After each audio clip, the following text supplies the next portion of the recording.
నమస్తే, welcome to editor analysis.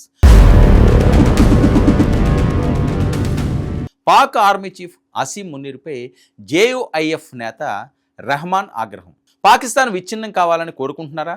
93,000 మంది లొంగుబాటు చరిత్ర మరిచారా? 1971 నాటి పీడకల గుర్తు చేసిన మౌలానా ఇలా అణచివేస్తే పాకిస్తాన్ ముక్కలు కావడం ఖాయమంటున్నారు. ప్రజలు ఇబ్బందుల్లో ఉంటే సైన్యం సంబరాలు చేసుకోవడం సరికాదన్న మౌలానా సొంత దేశంలోనే పాక్ సైన్యానికి ఎదురుదెబ్బ. 1971 నాటి సైనిక ఘోర పరాజయాన్ని ఎత్తి చూపిన జేయుఐఎఫ్ అది దక్షిణాసియా భౌగోళిక రాజకీయాల్లో ఊహించిన బిగ్ షాక్.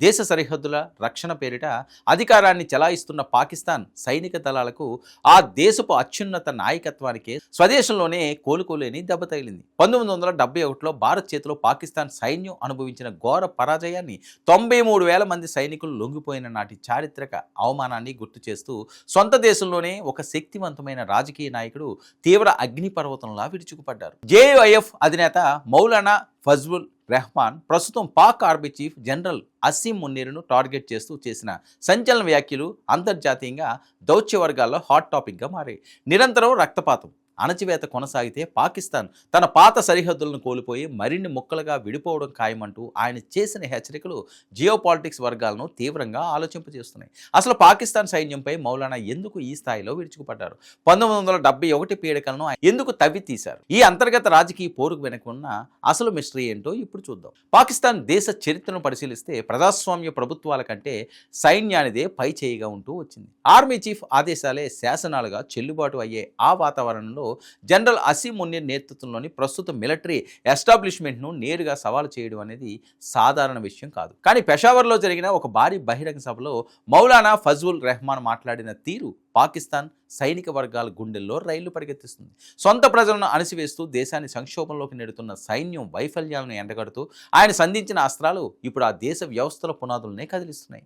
మౌలానా చేసిన విమర్శలు కేవలం రాజకీయ ఆరోపణలకే పరిమితం కాలేదు. ఆయన పాకిస్తాన్ చరిత్రలోనే అత్యంత చీకటి అధ్యాయాన్ని, ఆ దేశ సైన్యం మానసికంగా ఇప్పటికీ కోలుకోలేని 1971 నాటి ఇండో పాక్ యుద్ధాన్ని తెరపైకి తెచ్చారు. నాటి సైనిక పాలకుడు యాహ్యా ఖాన్ ప్రగల్భాలను ఆయన గుర్తు చేశారు. శత్రువులతో పర్వతాలు, ఎడారుల్లో, వీధుల్లో పోరాడతామని, తమను ఎవరూ ఏమీ చేయలేరని నాటి ఆర్మీ చీఫ్ ఖాన్ కూడా ఇలాగే బడాయిలు మాటలు చెప్పారని, కానీ చివరకు దక్కిన ఫలితం ఘోర పరాజయమేనని ఆయన నిలదీశారు. 1971 డిసెంబర్ 16న భారత సైన్యం సాధించిన చారిత్రక విజయాన్ని, బంగ్లాదేశ్ ఆవిర్భావాన్ని మౌలానా ప్రస్తావించిన తీరు పాక్ సైన్యానికి చెంపపెట్టులా మారింది. కేవలం 13 రోజుల వ్యవధిలోనే భారత దళాల వ్యూహాలకు తలవంచి ఏకంగా 93,000 మంది పాకిస్తాన్ సైనికులు ఆయుధాలు కింద పడేసి లొంగిపోయిన నిజాన్ని ఆయన గుర్తు చేశారు. నాడు తూర్పు పాకిస్తాన్లో చేసిన తీవ్రమైన అణచివేత, ప్రజలపై సాగించిన అరాచకాలే దేశం విడిపోవడానికి కారణమయ్యాయని, నేడు అసీం మునీర్ హయాంలో కూడా సరిగ్గా అదే తరహా పరిణామాలు రిపీట్ అవుతున్నాయని ఆయన హెచ్చరించడం సంచలనం రేపింది. జియోపాలిటిక్స్ నిపుణుల విశ్లేషణ ప్రకారం ప్రస్తుతం పాకిస్తాన్లోని బలూచిస్తాన్, ఖైబర్ పఖ్తూన్ఖ్వా ప్రాంతాల్లో తిరుగుబాటు తీవ్ర రూపం దాల్చింది. బలూచ్ లిబరేషన్ ఆర్మీ, తెహ్రీక్ ఏ తాలిబాన్ పాకిస్తాన్, టీటీపీ బలగాలు పాక్ సైన్యంపై నిరంతరం దాడులు చేస్తూనే ఉన్నాయి. మరోవైపు తీవ్ర ఆర్థిక సంక్షోభం, ద్రవ్యోల్బణంతో సామాన్య ప్రజలు అష్టకష్టాలు పడుతున్నారు. ఇన్ని అంతర్గత రగులుబాట్లు ఉన్నప్పటికీ సైన్యం మాత్రం నిజాలను దాచిపెట్టి సంబరాలు చేసుకోవడం, ప్రగల్భాలు పలకడం ఎంతవరకు సమంజసమని మౌలానా సూటిగానే ప్రశ్నించారు. సొంత పౌరులపైనే ఆర్మీ సాగిస్తున్న రక్తపాతం ఇలాగే కొనసాగితే పాకిస్తాన్ తీవ్ర భౌగోళిక మార్పులకు గురికాక తప్పదని మౌలానా స్పష్టం చేశారు. నూతన భౌగోళిక సరిహద్దులు ఏర్పడతాయని ఆయన అన్న మాటలు పాకిస్తాన్ మరోసారి విచ్ఛిన్నమయ్యే ప్రమాదం ఉందనే విషయాన్ని స్పష్టం చేస్తున్నాయి. ప్రజల ఆకలి కేకలు, అసంతృప్తిని పట్టించుకోకుండా తుపాకీ తూటాలతో పాలన సాగించాలనుకుంటే 1971 నాటి పరిణామాలు పునరావృతం కావడం ఖాయమని ఆయన మిలిటరీ ఎస్టాబ్లిష్మెంట్కు గట్టి వార్నింగ్ ఇచ్చారు.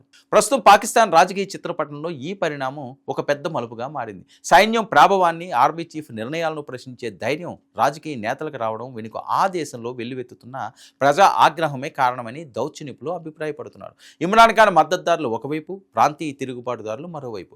ఇప్పుడు రెహమాన్ వంటి సీనియర్ నేతలు సైన్యాన్ని ఎండగడుతుండటంతో జనరల్ అసీం మునీర్ తీవ్రమైన ఒత్తిడిలో పడ్డారు. బాహ్య శత్రువుల కంటే అంతర్గత రాజకీయ సంక్షోభమే పాకిస్తాన్ ఎక్కువగా దెబ్బతీస్తుంది. బంగ్లాదేశ్ ఆవిర్భావం నుంచి పాకిస్తాన్ నేర్చుకున్న పాఠాలు ఏమీ లేవని మౌలానా వ్యాఖ్యలు నిరూపిస్తున్నాయి. రాజ్యాంగాన్ని, ప్రజాస్వామ్య సూత్రాలను పక్కన పెట్టిన సైన్యం వహిస్తున్న ఆధిపత్యం ఆ దేశ ఉనికికే ప్రమాదకరంగా మారిందనే భావన పౌర సమాజంలోనూ బలపడుతుంది. 1971 నాటి ఘోర పరాజయం కేవలం ఒక చారిత్రక ఘట్టం మాత్రమే కాదు, అది నేటి పాకిస్తాన్ మిలిటరీకి ఒక గంభీరమైన హెచ్చరిక అని మౌలానా వ్యాఖ్యలు స్పష్టం చేస్తున్నాయి. మొత్తానికి 1971 యుద్ధం ఓటమిని గుర్తు చేస్తూ మౌలానా ఫజ్లుర్ రెహమాన్ చేసిన ఈ వ్యాఖ్యలు పాకిస్తాన్ జియో పాలిటిక్స్ను తీవ్రంగా కుదిపేస్తున్నాయి. ఒకవైపు ఆర్థిక పతనం, మరోవైపు సరిహద్దుల్లో ఉద్రిక్తతలు, ఇంకోవైపు స్వదేశంలోనే పెరుగుతున్న సైనిక వ్యతిరేకత. ఈ మూడు కలిసి పాకిస్తాన్ ఎటువైపు తీసుకువెళ్తాయి? 1971 నాటి చరిత్ర మళ్ళీ పునరావృతం కాకుండా జనరల్ అసీం మున్నీర్ ఈ పరిస్థితిని ఎలా నెట్టుకొస్తారు అనే ప్రశ్నలు అంతర్జాతీయ సమాజంలో తీవ్ర ఆసక్తిని రేకెత్తించే అంశాలు. ఇది ఈనాటి ఎడిటర్ అనాలిసిస్. 9 న్యూస్.